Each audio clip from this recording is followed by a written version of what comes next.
A top immunologist says he regrets voting for Joe Biden after the president announced strict new vaccine mandates last week. In a tweet, he says, quote, "I voted for Biden as a McCain Republican. It was an error, and I now regret it. Thursday night's chest beating was one of the most destructive and divisive speeches ever given by a U.S. president who claims to be a well-reasoned uniter, acting on science." Joining us now to explain is immunologist Dr. Houman Noor-Kazim. Doctor, what brought you to that point? Good morning, Brian. Thanks very much for having me. Look, I was reflecting this past weekend on the 9/11 remembrance, and I remember back in 2001 how essentially every media outlet was united and transmitting the same message. You know, we're in a position where our country for the past several years has been tremendously divided. And, you know, frankly, as a friend to John McCain, I felt that President Biden stands a chance of uniting the country, acting on science, taking down the temperature, if you will. And, you know, on Thursday, I finally came to the recognition as an immunologist, based on this, the rigidity of this mandate and the massive blunder that's contained within it, that this is not happening. I have to say, the mandate as it stands, essentially has opened the door to discrimination against about 80 to 100 million Americans who are naturally immune.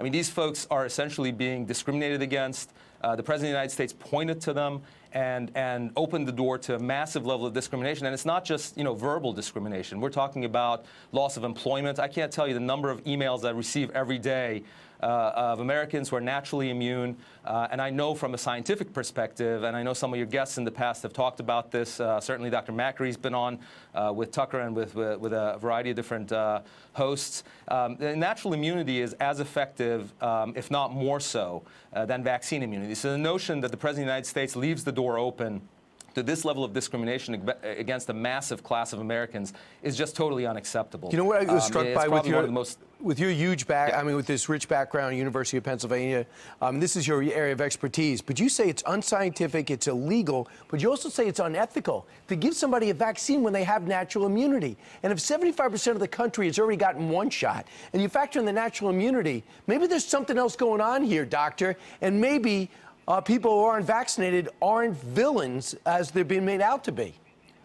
Well, look, I think certainly there's a place for immunity mandates, right? I mean, especially in places of public engagement. But the reality is, in the midst of this outbreak, there are about 100 million Americans, according to CDC estimates, who are already naturally immune. And these folks are, for the most part, the vast majority of them are actually immune. And I think that the notion that if any particular subset of these folks wants to avoid the vaccination at this time, that they would be forced at the risk of loss of employment or educational opportunities, I think it's completely draconian. It's nuts. Frankly, it goes in the face of medical necessity, and frankly, I think it's a constitutional violation. I mean, right now we're in the process of litigating a case out in Michigan against Michigan State University. The plaintiff is Gina Norris, and the New Civil Liberties Alliance is going to be litigating this in federal court.